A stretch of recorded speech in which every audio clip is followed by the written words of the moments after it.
but whenever you start going to the races and you're thinking about other stuff other than what it takes, to be willing to chew the roll cage off and do whatever it takes to win. I didn't have that, right? And I still have people ask me, "Do you miss?" Well, hell yeah, I miss winning, right? Green flag in the air.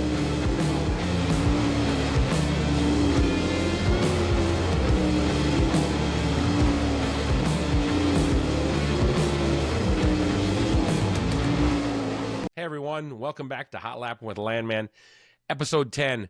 This week we got a great guest on. It's not a driver, it's not a crew chief, it's not a car owner, but it's actually a promoter of one of the most prestigious racetracks here in the country, Eldora Speedway. Levi Jones, who is the general manager over there, been there for just about a year now, is going to sit down and visit with us, tell us a little bit about how he got started in the racing world, his history of how it all went down for him while he was out racing, how come he maybe hung it up a little bit earlier than most guys do, the path in between that point of racing and to how he got to Eldora Speedway. It's going to be some good stuff, and Levi's a super good guy, so if you want some really good listening stuff, this will be a good one to listen into. With that, I want to thank everybody that has decided to like my stuff, that has been following my stuff, subscribed to my stuff. I really appreciate all the support I'm getting. If you haven't, tell your friends about me, get them out there so we can get more subscribers, more likes, more followers. It just helps me in the long run to try to grow this thing. With that in mind, let's not hesitate any longer. Let's get Levi in here and talk a little bit about the Eldora Speedway. Levi, thanks for joining us tonight. Hey, thanks for having me on. I like what you've been doing so far. I've been able to watch. Honored to be a guest. Well, I appreciate that very much, and at least I know I got one fan out there anyway, so that keeps me going. And I got him on the show tonight. So, hey, you took over to Eldora last year, and I'm sure that was a big change for you. And I know you've got a really big event coming up here, and we're gonna talk about some of that stuff coming up here in just a little bit. But one of my main goals when I started my podcast was to get behind the scenes of the faces that all the fans know. And you were a very well-established non-wing racer just not that long ago. And I'm just wondering, tell us a little bit about how you got started in the sport. And that's kind of how I always lead into these things, because everybody has their own unique way of getting started into, I call it the motorsports industry. You're racing something, and I'm just, it seems like everybody started at a younger age. And what got your passion for racing going to start with? Yeah, no, great way to lead into it. I was able to speak at a couple schools around Eldora here the last couple weeks, and career day type stuff at the end of the year. So I try to go in, if it's eighth graders or something, their career, right? They don't need to know what their career is going to be, but I tried to drive home that if they try to figure out what their passion is, that'll most likely lead them into their career. And if they can work in their career with something they're passionate about, it'll probably be beneficial. So I tried to urge them to figure out what your passion is. And for me, it was going to sprint car and late model races.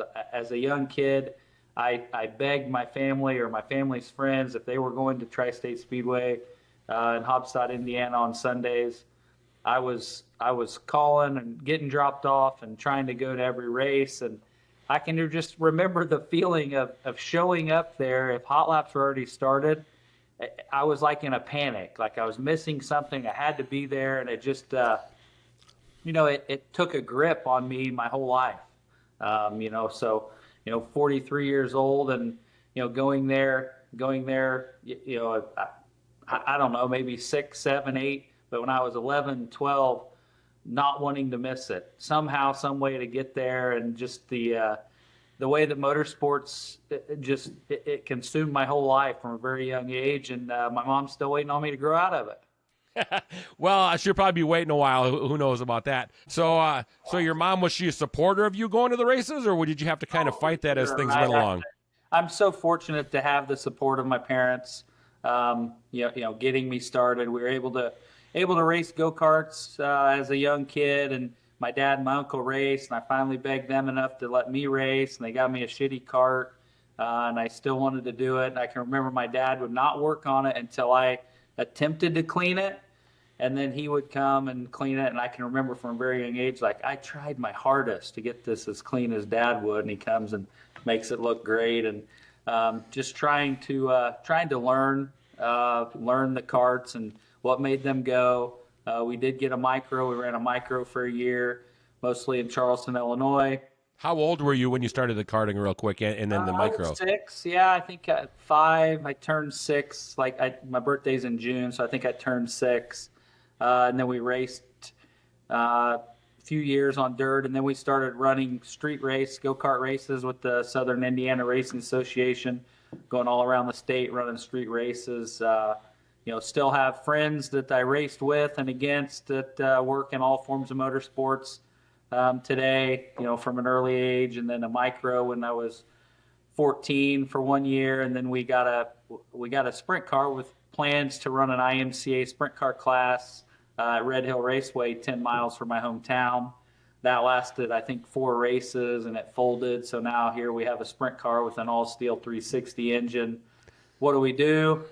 So we went and ran Paragon and Putnamville a little bit, and then worked with Tim Engler to build a 410 engine over that next year, and the rest is history, so to speak. Just fortunate that my parents were able to do it financially for a few years, and it was clear to me from my parents that if it was something I wanted to do, they wouldn't be able to support it, forever. So the goal of mine was to learn the craft, learn how to race, and eventually get hired to drive a race car. And fortunately, I was able to do that. And I always dreamed of winning a sprint car race. So to be able to win quite a few and championships it proved everything to myself that I needed. And coming back to what I did after I drove, I was a sprint car fan, race fan. First, so to be able to come back and still be a part of the sport and try to make things better every day is something that I love to do. Well, something I just want to kind of get everybody up to speed on is your first sprint car, going back to that when you obviously must have got the IMCA deal didn't work out. I'm assuming the class folded because I don't think the track shut down then, did they? You said after 4 weeks? No, the class folded. It's in my career, I've worked with a lot of people that want to start a new class or something, and if you're going to jumpstart something, a track is going to ask you how many cars are you going to bring and what's it cost, right? So Yep. it was just it could have been something that worked out. It's just if you're going to do it, you need to have 14, 16, 18 cars and people willing to do it. And I think we had 8 or 10. So just didn't work out. Timing, maybe, I don't know. So were you always a non-wing guy? And No, I want to let everybody know that the non-wing racing is just as good as the winged racing. To me, I think you guys are just a little bit braver, or maybe just a few IQ notches down from the wing guys, just because of from what I see is the safety thing. But I have, over the last 8 to 10 years, got to know Brad Mariscotti real well, and I think you know Brad and some other guys like that. And I really, really took to the non-wing racing, and it's just cool. So what I'm saying is, you got a 410, and did you just go non-wing sprint car racing right off the bat? Well, I actually ran wing sprint car races first. So when I probably tore the third wing up, my dad was like, "We're gonna go race at Bloomington, Putnamville, because every time you crash this thing, it's another $1,000, right?" Just for wings, yeah. Yeah.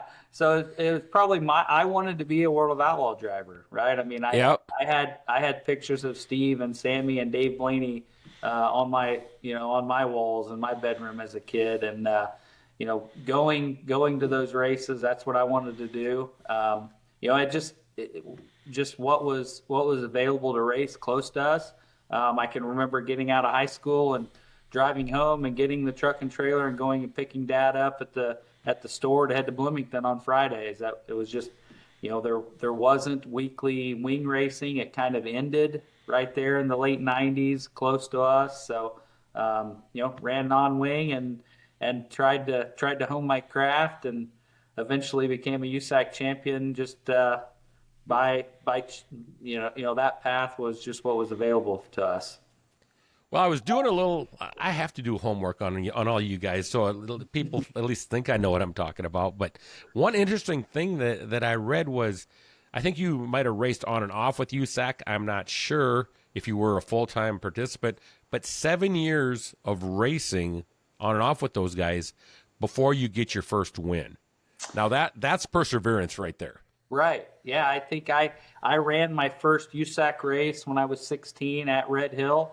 Kind of the infamous night when Kevin Thomas and Tony Elliott were racing for the USAC championship in '98 with the Red Hill, and there was one race left at Winchester. That was actually my first USAC race that night. So on and off with my family car.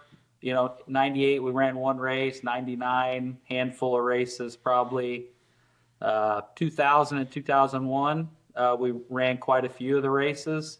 2002 we had our own pavement car. I think I drove for Jeff Walker, teammates with Tony Elliott. And then 03, 02, I guess I drove for Glenn Crosno quite a bit on the West Coast. And then came back 03, drove for Glenn some. We had a Silver Crown car. Started 04 with BWB Racing out of Terre Haute. I quit in June. Didn't know what I was going to do. Then ended up filling in for Boston and Reed for 2 races. And Scott Bennick's car ran second and third. Came back. I guess that was Sprint Week 03. I'm sorry, Sprint Week of 03. And then 04, I started the year with BWB Racing out of Terre Haute. Quit in June, sitting here in the parking lot of Eldora, actually. Told Bill Biddle that I was done, and just didn't agree with everything the way it went there, and I didn't have a plan. I actually the next week I was trying to put a deal together to run Sprint Week. Right, Sprint Week, I loved it. My dad and I, our own car. Early on we were one of only 3 cars to make all 7 features, I think. This was the week after you quit your other ride? This was before. So Sprint Week, I just loved Sprint Week. It was great. You didn't have to go to work. You were just going racing, right? You went and raced, you went to the car wash, and you worked on it, you went to bed, and you got up and you did it again. It was the best week of the year. So that translated into trying to put a car together, working. Tim Engler has been in my corner since I was a shop rat there in Princeton, only 40 minutes from my house. Tried to be there and learn as much as I could. We were, he helped me a ton. We were going to he had an engine. I was going to put a car together. We're going to run Sprint Week, and I was trying to buy parts from Scott, what used parts he had, and I'd driven for him those 2 races the year before, and he's like, I told him to give me a price on all the stuff I need. And he called me back and he said, I remember saying, well, what if you just ran a second car of mine? And I was like, okay, let's go. Right. Let's go. I'd had a couple other offers to drive a car that week, and all transpired quick. I ended up driving Scott's car. We won Sprint Week, and then won Charlotte at the end of the year to get my first USAC win. Then 05, we won, I don't know, 16 or 18 races that year, won the USAC championship. And then let's jump back to Charlotte, because that culminates the 7-year stint that I was getting to. Yeah. And just tell me, overnight success story. Yeah, well, what was it like getting that first win? Did you had to know it was coming, I would think, just not knowing when, or? Yeah, it's I look at young kids racing today, right? If it was the same as it was 25 years ago tonight, they probably wouldn't stick around to persevere to try to do it or want to do it.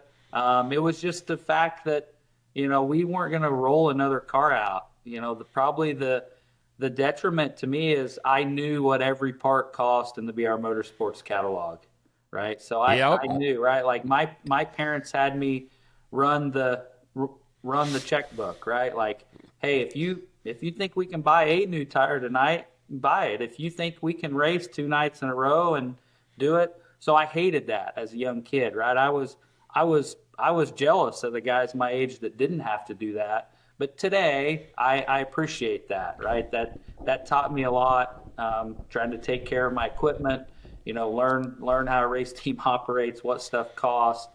Did I tear some stuff up? Yeah. Did I run into some people? Yeah. The sprint car racing is not easy. They're not easy to drive, and they cost a lot of money. But I was willing to learn the craft of trying to drive a race car. I was in it for the long haul. I knew what I wanted to do, and I think I appreciate it because I got to race. I got to race with the older guys in USAC, right? I mean, Jack Hewitt and Dave Darlin and Tracy Hines and JJ Yaley. I got to learn and ask questions, and those guys would help me. Those guys helped me become a sprint car driver, learn how to do it. And then once I learned how to do it, and then get to race with guys that have passed all the wins and starts and stuff I did, like Chris Wyndham and Justin Grant and Brady Bacon. It's cool to be able to say I raced with all those guys. Jack Hewitt is just worth the price of admission right there, or the price of education in your part, because Jack Hewitt, he knew every trick in the book, and he definitely you didn't have to ever guess what he was thinking. No, that's exactly right. It was fun to be able to learn from those guys and race with them.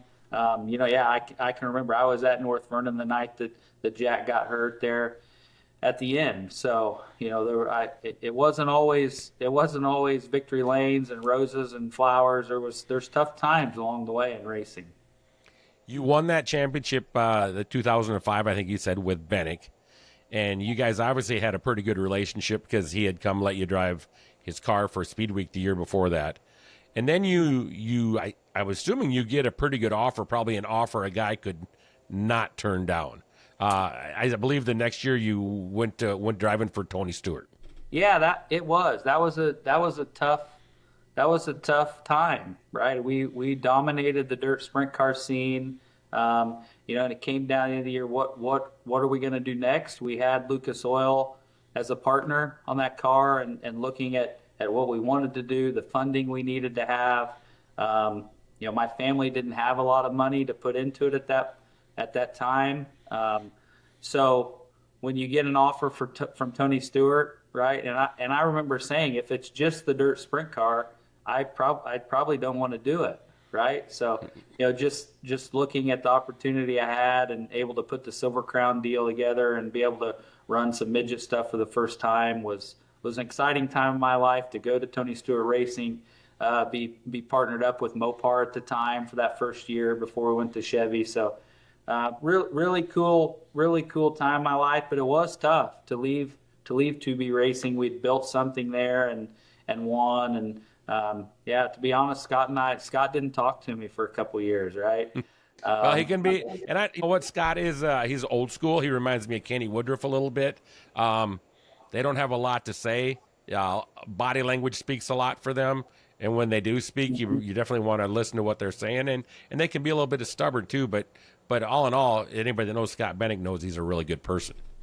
Yeah, no, it's cool. I kind of had a full circle moment a little bit last week. The hike camp's just down the road here from the track, about maybe a mile and a half. The second house from here, they have a sprint car and just getting going. And one of my boys and I stopped by there one night, and they're working on it, and it's just cool. It reminded me of my first sprint car and the questions you have and what you don't know, just learning as you go. And they were going to Bennick Enterprises to get parts, or they'd been and they came back, and I said, yeah, I drove for Scott for a couple of years. Oh yeah, we didn't know that.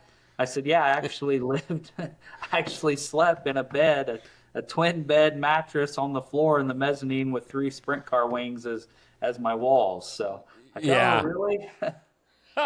So how did the opportunity for Tony come up? I really it was a couple races in 05, I think. At Oskaloosa, we had won Oskaloosa. Tony raced that night. We were really good, won the race. That's August.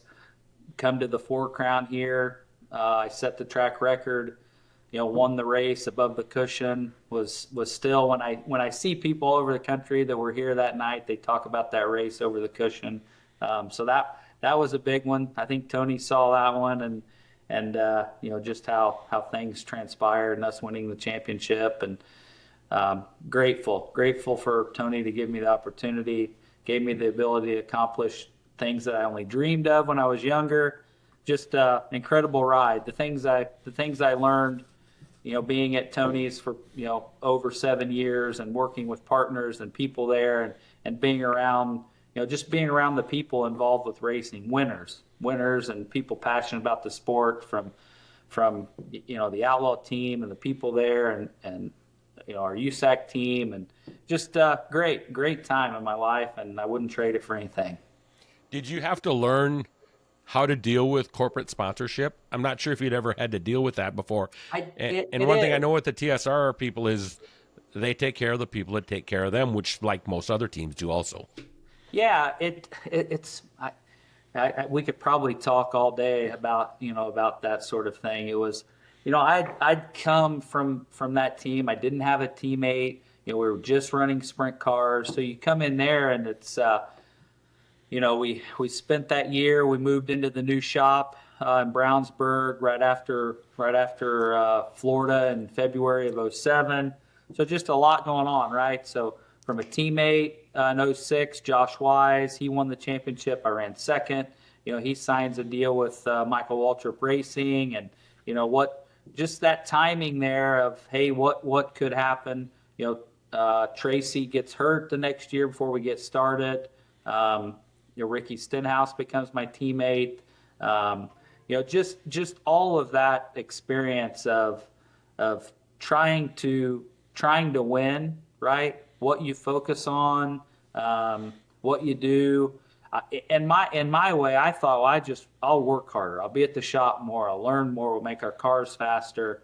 You just got so engulfed in it. And I saw some stuff that Tony had said on an interview a few weeks ago, like, if you could go back in time, like if I could go back to that time, I would shift my focus more of, my relationship with Jesus. That fell to the wayside. Stuff with my family. You miss weddings and birthdays and get-togethers, and hey, what's going on in my sister's life? It didn't matter. It was racing. You push so hard, and we only won one race in 06. I'm like, oh shit, the world's crumbling. What do? We come back in 07 and get things on track, and a new partnership with Chevy. Into the next few years. A lot to it, but kind of looking back to what goes through your mind, and what you're focused on, and how you approach the business side of racing is so important. I've had a lot of conversations with young racers and their parents, and it's a short window for sure. So you see it in today's world of having that plan, and it doesn't always go to plan. There's less than 40 people, in that cup race every week. There's only 23 in an IndyCar race next weekend. So, you have to keep things in perspective and know where you want to be and be okay with where you're at. You ended up with 5 USAC Sprint Car Championships, and you haven't even really talked about that. It was important then. What does it mean to you now to know, you look back at the history books, nobody's done that yet. Nobody's come close to matching that number. Was it kind of a whirlwind 4 or 5 years there, or did it all kind of fall in place in an orderly way? I still think about the 2 that I lost, right? Okay. You lose in 06 and you lose in 08, and it's like, oh man, it was so close. We could have done it. We could have won 2 more. So the goal when I was at Tony Stewart Racing, the goal was win the championship. So people accused me of being a points racer, but I damn sure was going to run third. If I had a car that was going to run third, I made sure I ran third, not finish 22nd trying to go for second or first.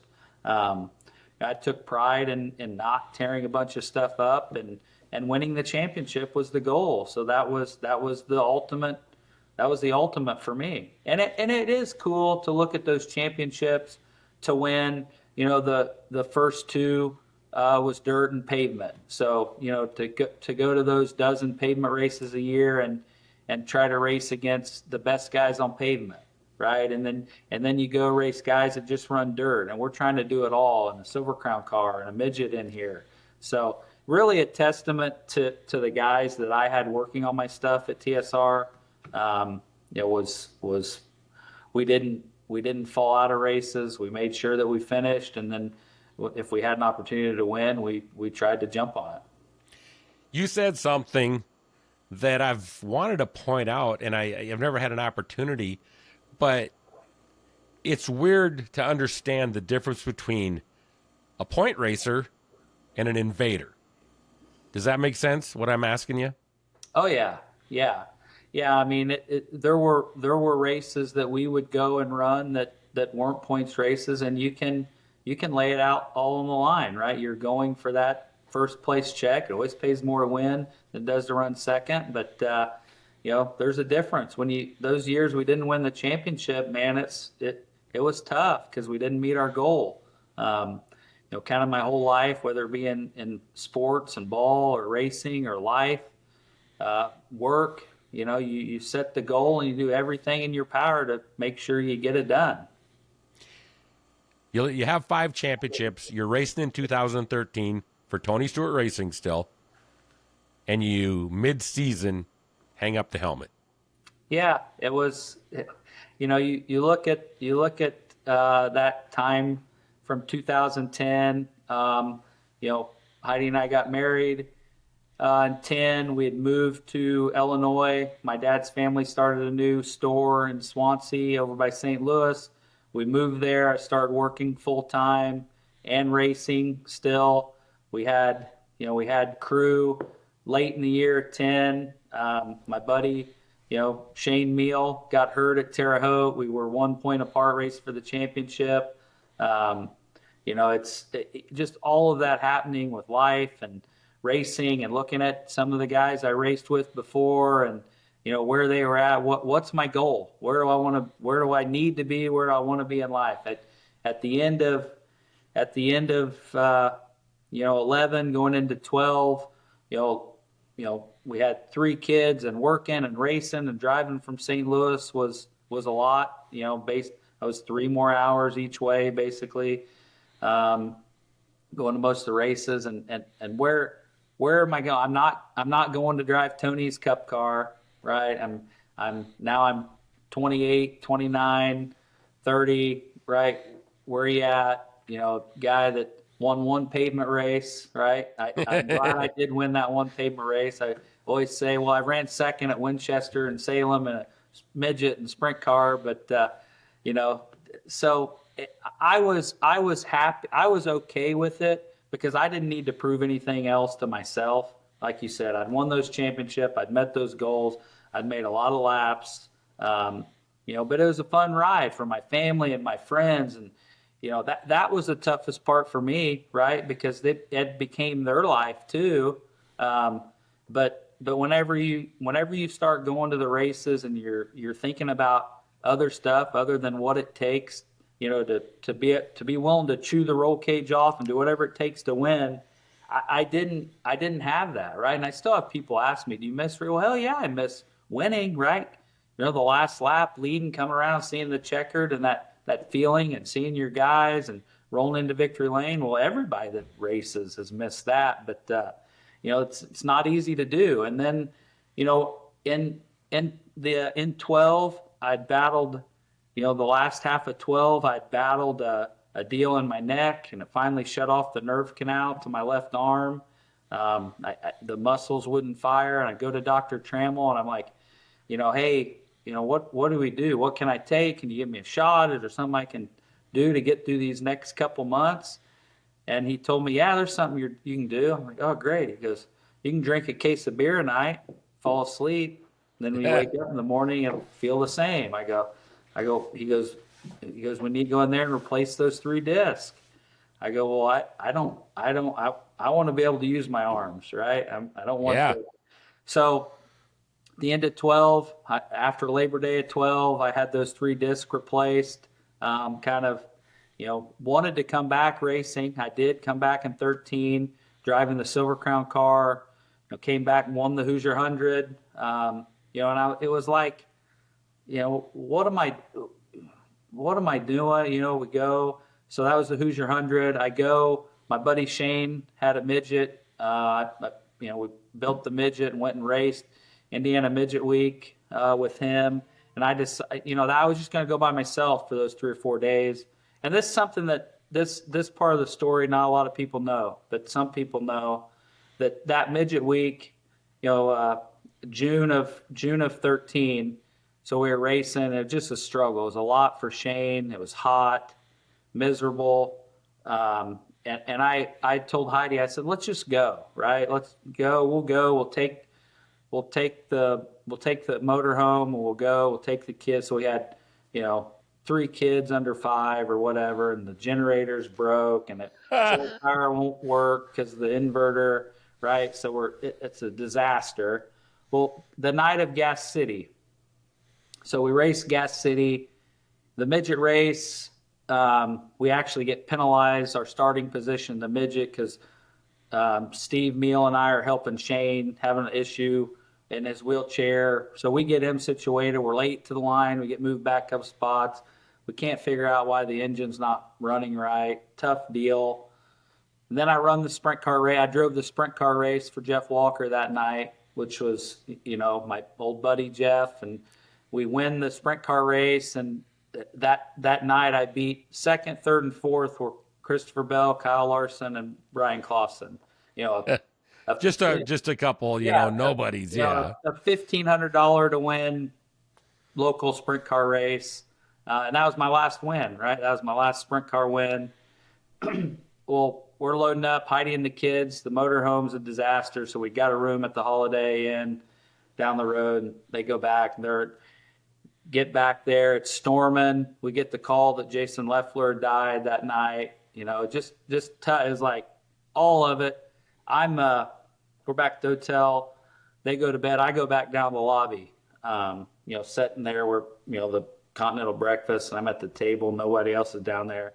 And I just pray, right? I'm like, God, I don't know what I'm supposed to do. Like, I love this. I can do it. Do I want to do it? You've got to help me. You got to show me what do I need to do? And so go to bed. That next morning, Heidi takes the kids down there.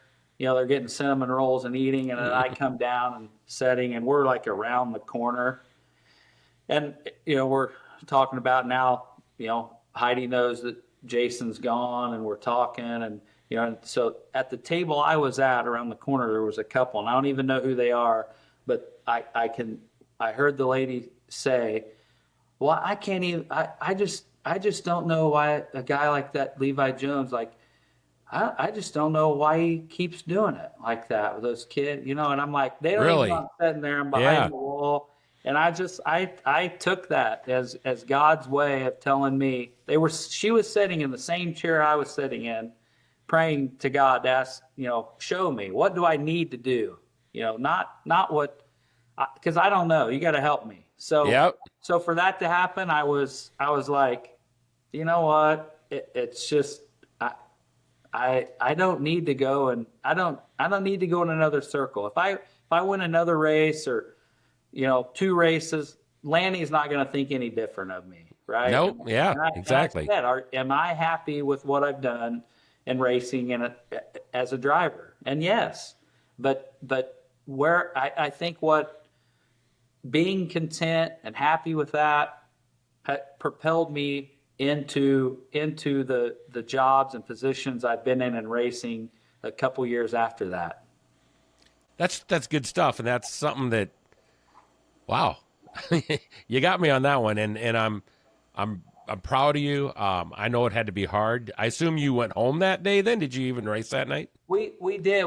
We had, I think we rained out. It rained out, and then we went to, I think that was Wednesday. Rained out Thursday. We didn't run Lawrenceburg, and then ran Kokomo, and we still couldn't get the midget to run, and something broke on the sprint car, and that was it. I remember calling Tony, and I just said, you know, I I I appreciate everything you've done have done for me, and you've made it possible for my dreams to come true. And I just, I'm done. And he was super supportive. I don't want the things we talked about are between him and I and stuff. Yeah. But, yeah. You hang that up. It sounds like you had gone back and were working with your family at the time, because I saw a little bit of a void from like the 13 to the 2015 Yep. when you went to work for USAC. So that's the only couple of years I couldn't fill in. Was that the family business? Yeah, it was. So to be away from racing for those 2 years, I think was probably the biggest, most important 2 years of my life. Dealing with the public, working with people, having employees and really just dealing with the public, right? Everyday people that racing doesn't consume their life. And there's some real assholes out there, and there's some really, really fun people that I got to deal with and be around and work with over those 2 years. And, working with my dad was awesome. I loved it. He's still my best friend. He's here at Eldora now. He's been putting in the hours trying to keep up with the grass here. So kind of full circle moment, right? Like when I was really is going to work and trying to, clock in and get a couple hours in. Well, now he's that way here. And I'm like, no, wait, you sure you clocked in, right? He's like, he loves it, right? He loves the racing too. And he does, he's trying to make the campground look great so nobody bitches about the grass when they pull in here and it looks like we're having a big event. So that part, those 2 years working with my dad, and I loved it, learned a lot. And then the opportunity to go back to USAC was something that I didn't expect, but Heidi was working at Gateway in St. Louis at the racetrack, and my passion for the sport and what USAC meant to me and did for me all along. They were in a little bit of a jam there and how things were going, and I didn't like people, I didn't like the negative part of it, so I wanted to go and make a difference.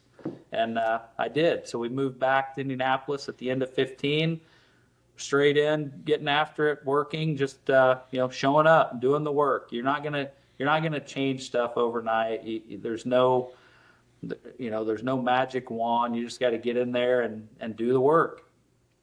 There's a lot of critics, and with today social media, it's tough to be in any role when it comes to a national traveling racing series. You grab the bull by the horns, but were there detractors too that are always fighting that, not realizing that this isn't a one-day battle that we're going to win and everything's fixed? Yeah, for sure. Right. So I kind of, the end of that, and it wasn't easy, right?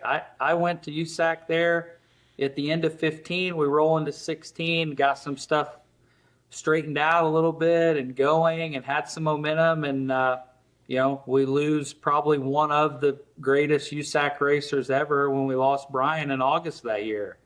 That wasn't, that wasn't easy, right? I mean, that was tough. That's hard stuff.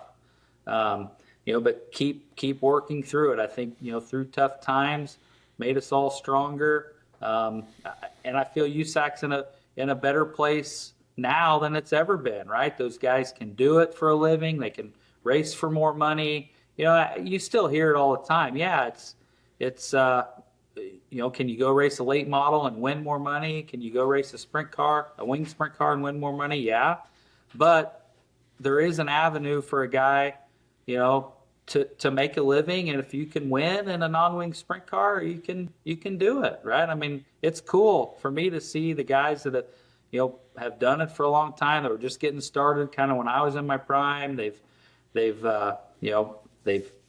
kept at it and, doing well. And those races are good, right? I mean, when all of motorsports is good, it kind of raises all tides. That's exactly the case too. So you sit there for not sit there, but you're there for, I want to say 15 through 21. Is that correct? That's You end up correct. being the competition director also a little bit, if I have that correct. VP of competition, is that right? Yeah, I mean you know, the titles, my whole upbringing, and you know, you have a name and you have your word. You know, your title doesn't really mean anything to me, right? You Yeah. show up and you do the work, but to be a part of it with a very small core group of people, you know, that were there, and some of those people are still there and plugging away and making USAC work, and you know, just hopefully some of the things I did while I was there is ingrained, you know, in what they do, you know, and I've learned from so many people that I've worked with. I don't want to be the smartest guy in the room, right? I don't. Yeah. I want to try to be able to lead people, you know, lead people and manage a small group of things, you know, and work as a group. I want to be able to enable the people that work around me to do the jobs to their best ability. You know, it's, you know, like coming to Eldora, a lot of people have asked.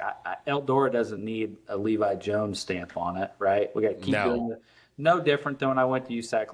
Let's do the things that have been done well. Let's make sure we keep doing those. Let's look at the things that have not been successful. Is there a way? How can we change the direction of those things? And really just, you know, working through those 5 years there, you know, then the opportunity to go to IndyCar, and work with, you know, under Roger Penske and Penske Corp and IndyCar was I say doing that was almost like me when I left college after being there 3 weeks to go drive Glenn Crosnow's car in in Arizona and California. So going back to work at IndyCar under Roger and Penske Corp was almost like my college or grad school, so to speak. Can you tell us a little bit about the transition from USAC to IndyCar with Roger Penske and how that all went down? Yeah, so when Roger bought the Speedway, and the series and IMS Productions, one of his number one things was he wanted to bring the Indy Lights program back under IndyCar. It had been kind of coin operated by Dan Anderson's group for quite a few years, where IndyCar still owned it, but Dan Anderson's group operated it. So when that came back in, they were looking for someone to you know, to be in charge of that series. So that was, you know, in talking to them about that, it looked like a great opportunity for me. And I was there 3 years, and we you know, grew the field, did the things that were the goals on paper, and you know, it was tough, but when my old boss calls, and you know, the things I talked about with those eighth graders a few weeks ago, your passion is what drives you. And just like I can remember the first Speed Sport News article, someone did an interview with me. If you could win one place where to be, I said Eldora Speedway, right? So I love this place, but you know, so going to IndyCar and being there 3 years to work with incredible people, right? And, you know, from not just Indianapolis Motor Speedway, but all the events and the people. So I worked directly with the competition staff at IndyCar. Yeah, great. I hated leaving the people, but you know, where I'm at now, I love it here. This is where I want to be forever. You end up in the role at Eldora Speedway through kind of a really unfortunate situation. Jerry Gappins was the GM and filled that role. And ironically, just to put this on the record, today is May 28th, Yep. 2025. 1 year ago today, we lost Jerry. I'm not sure when this podcast will be released, but just so we're talking about it today. Yeah. And that's a huge shoes to fill, because he did everything for Tony, and he did such a great job. And they got this big race coming up, and they got through all of that. They had the Dream coming up, so they were, you know, that was another big fence they had to leap too. But ultimately, they're going to have to replace him, and You getting the role, I think what you said was Tony called you. So just to clarify, how did you end up with the role as the GM at Eldora exactly? Yeah, I want to start with sharing some Jerry stories, right? So Oh, yeah. when I was at USAC, Jerry had started at Gas City, right? We had Indiana Midget Week, Indiana Sprint Week there, and then the fall race. So I one day I think I was driving back from we were just cleaning equipment up, and I get this call number I didn't know, and I answered it, and the voice on the other end says, "Hi, this is Humpy Wheeler." I'm like, why is so it was Humpy, and he was calling just to tell me that thought that I would really enjoy working with Jerry at Gas City, and if there's any opportunities for races, I would consider working with him. I said, "Oh yeah, we're racing at Gas City," and so that was that for Humpy to call me and say, "Hey, I think you'll like working with Jerry." And then when I started working with Jerry, that was as soon as he started, it was great, right? You go to I was going to 85 races a year and working with the promoters and scheduling those races and ideas and stuff, and the way Jerry approached it, I appreciated it, right? So even from the planning and looking at what ifs and what could we do, because he would have some pretty wild ideas. But then getting to the track and how he operated there with the sanctioning body coming in and letting us do our job and working together, it was really nice to work with Jerry on those events. And then really after before Jerry came to Eldora, I had talked to Brett and Tony a little bit about what are they doing. I just started IndyCar, so it's like, hey, we're pretty sure you're good where you're at. Yeah, I'm good here, and just kind of led into, hey, who's out there? What do you think? Who have you worked with? And I definitely Jerry. I said, hey, Jerry Gappins has been great to work with. What he's been able to do at Gas City. Not a lot of resources. The grandstands, those races were really good. He's a great guy to work with. Loves it. Makes the races work. So it was really cool to see Jerry come here and and then be able to come to Eldora. I was able to come to the Four Crown. What have been end of 23 with my family and crew. One of my boys came and I talked to Jerry, and then ironically enough, we lived in Plainfield, and Jerry and Cheryl's grandsons are the same age as one of my boys. They played in the Plainfield Basketball League all winter, so we would see each other every Sunday for it was 8 or 9 weeks there, and great to catch up with Jerry and talk about what was going on here at Eldora and IndyCar, and just the way our paths still crossed. And I called him a couple times for pointers at IndyCar. He called me a couple times. Hey, thinking about this at Eldora. So great relationship, and we all couldn't believe it when we lost Jerry. Like you said, it was a year ago today. The staff here, right? 8 full-time people here. They picked it up and made it happen. Tough for all of them, right? Because it's evident that Jerry was great to everybody here, and so just trying to carry on the legacy right here at Eldora. We from Jerry being the last one here, and no doubt what Earl and Bernice were able to do here to get it started and keep it going until Tony bought it. What's been done here with a couple other guys that have been here, making Eldora get to where it's at. It's incredible. It's even pretty when there's not any people here.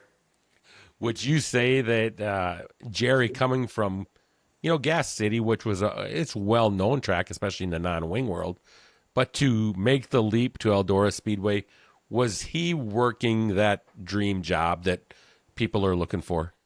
I think so, right? I mean, I what Jerry had done in the past, at working the big tracks with NASCAR and his experience there, and then going to Gas City doing that, he knew what it was all about. He knew what it took. He knew what it was like, all the stuff you have to work on when there's 20,000 people here, compared to, it's not Gas City, right? But, he had been in that position in the past. And, I think with myself doing what I was able to do, each step along the way for me has given me, make me better suited for coming in here now rather than 5 or 10 years ago, for sure.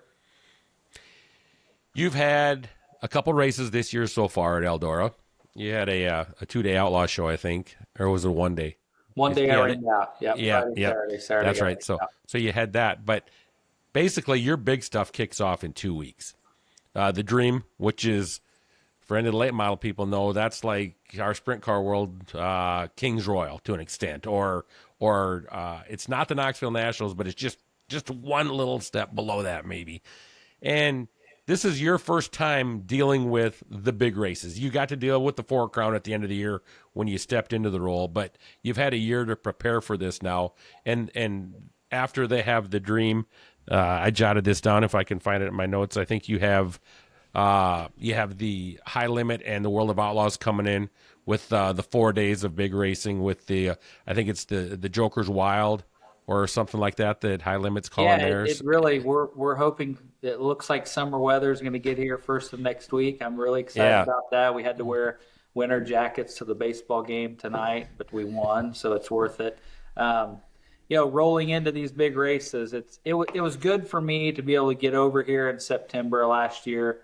I was here for the World 100, incredible event, right? Yep. And then be here for the Four Crown and Dirt Track World Championship to, observe, see, kind of, all the people here, right? When there's only 9 of us, basically full time, and then all the staff that comes in and works those events, they, face to a name and know what's going on and what do they need. So I feel good about that part going into it. I honestly feel like the only thing we need is sunny and 80, right? I mean, I feel like we're get some decent weather. Yeah. That's the number one thing that we need. I feel like we're in good shape. The supervisors and people in positions that make things happen, and everything from the suites to the concessions to the track to the grounds, and then be here in the community, working with with the sheriff department, the fire department, what Eldora is able to do with safety and the care flight stuff through Premier and our infield emergency room. There's a lot going on outside of just a green flag and a checkered flag. And don't forget the fireworks off the backstretch, because they go all night long. It's even if it's not dark out. Yeah, it was incredible. So I told all of them here, I was actually more nervous about the family fireworks night because I had not ever been here, seen it, knew halfway in my mind how it would go. But that's incredible, right? So the boys are in 7th and 8th grade here in St. Henry. It's amazing how many local people, probably within a 40-mile radius, only come to those family fireworks nights because it's like, oh, when the big race here, there's people from everywhere and it's crazy and it's too much. So to have those nights where we have an incredible fireworks display, I mean, it is really cool to see all the families here, the people that come, that kids under 14 are free, and it's really cool to see, just packed and cotton candy flying everywhere and kids and stuff. So it was fun, and we had great racing. I mean, it was, to have those 3 classes. So to get one of those under my belt, I feel good about, and now we can head into the big ones. So any special preps do you have to do? Or the other thing I wanted to ask more along the lines is, you've got your 9 full-timers and you've got supervisors, I assume, but say let's use the Dream or the World 100 or the King's Royal weekend. How many actual employees does Eldora have running around there, talking from the groundskeepers on up? Yeah, so you look at the big events. What we have to do, just our staff. We're about 250 people are getting paid to work a big event here at Eldora. So, and that's not counting the, the groups that get, one donation or one check or the sheriff department or something like that. So it's incredible. I heard Doug Bowles say, talk about the Indy 500 where they have over 12,000 people working Yeah. to make the Indianapolis 500. So that makes my 250 seem like no problem. Are you kind of in charge of overseeing that? Probably the main people, and then it's kind of like a family tree effect where it spreads out and everybody oversees everybody to an extent. Yeah, it is. So the concession part of what we do is the biggest. Todd Stuckey's been here 15 years. Him and his wife makes it all happen. Todd, I kind of joke with him about every morning here the last week, like, hey Todd, how many people have called off for the dream, right? There was one day last week that he said, I actually had somebody call that thought they weren't going to make it, that they can make it. So that's a win. That's a big bonus right there. I have to ask, you guys as 50-50 pots are like, record setting every year. The winner of that 50-50 deal, and I don't know what number we're even talking about. It's over 50 grand anymore, isn't it? Sometimes. Yeah, I think what was it? The World 100 last year was 116,000. So yeah, they're making more than the race car guy. Yeah, winning the race. It's incredible. So when I got over here last year, Racing for Relief is out of St. Henry, group of great people that started in St. Henry. They would have a few fundraisers, a couple go-kart races. And how they got started, they got called in last minute. Hey, the people that were doing the 50-50, they only brought a couple people. Can you guys get people? And in 30 minutes, they had 50 people or whatever. So just from that beginning to what they do now, their group. So I went to the banquet last year. It was incredible. Over 21 groups, local, volunteer fire departments, EMS groups. Over $250,000 dispersed to 21 groups. They send in their needs, by April 1st, I believe it is. And the Racing for Relief group kind of, looks at what needs are, schedules all the people. So the money those groups receive is based on how many hours those groups work. So it's an incredible community project that help money from all over the country and all over the world impacts all the local communities here. And it's great to be able to share that with them. But they put in the effort, right? I mean, they're salespeople. They get out there. They're that the 50-50 pot doesn't just happen, with no effort. My other question on that one was going to be, how are the winners of those big pots? How are they taxed? Is it up to them? They get the full wad, or do they? So that was a question, right? So going through it all and making sure I understood it when we started. So if you win the 50-50 tonight here at Eldora, your check has 24% tax taken out, so you can't forget to pay it. So you guys are just taking it, and then you don't even have to worry about it. Yeah. That part's down there. You shouldn't be able to. You shouldn't be able to get yourself in a jam come April 15th after you've won it. Well, I plan on winning it 2 out of 4 nights when I'm out there in July. So I wanted to try to plan ahead. Yeah. I actually did win a 50-50 infield Friday night Knoxville Nationals once. $900. I thought I was living the dream. So, hey, Levi, it's been an hour. I can't believe how quick it goes. I appreciate you taking some time. I know it's evening. You had to do some stuff with the wife and kids. Just appreciate you sharing your story from start to beginning. And I wish you nothing but the best of luck at Eldora with your big marquee events coming up and starting next week with the Dream. Hey, I appreciate it. Can't wait to see you at the track soon. Yeah, absolutely. All right. Good luck, bud. You bet. We'll see you down the road real soon. Okay.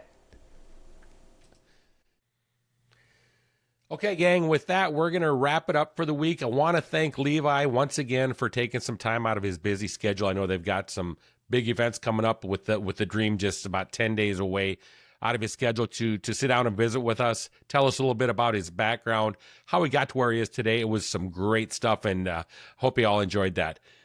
I'm going to end again by asking you if you liked what we put out, if you're following. If you're not following, please follow, like, subscribe to my stuff. Appreciate all the followers I've got already, and the more you guys can do to help me out, the better that is. With that, I'm going to get on out of here. Appreciate everyone for tuning in again, and we'll see you back here real soon.